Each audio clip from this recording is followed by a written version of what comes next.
So you got the crowd It is.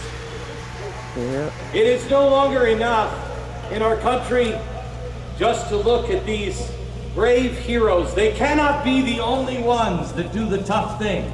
We as individuals, if we want our country to survive, we must begin now to look at our own selves. We must be individuals of faith, individuals of hope, and individuals of charity.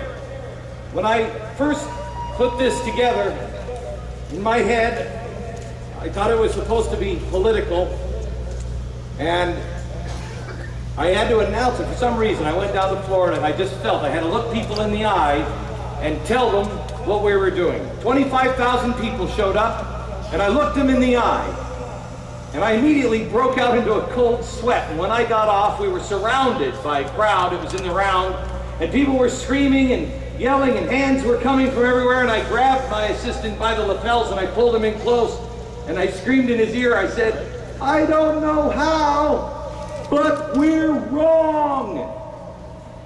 He pushed me back and said, "What?"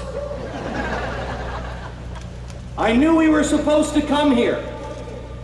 So I went back to the drawing board, and over the holidays, I painted the faith, hope, and charity. Those three icons. I brought them back to the television studio, and I said, "This is our direction next year." And they looked at me and said, "What?" And I said, "I can't explain it either. I don't understand it, but this is where we're going."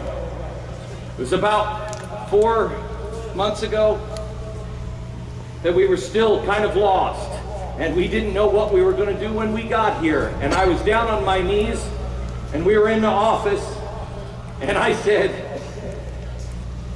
"Lord, I think I'm one of your dumber children. Speak slowly." And the answer was, "You have all the pieces. Just put them together." The pieces are faith, hope, and charity, and looking for those things inside each of us. So we have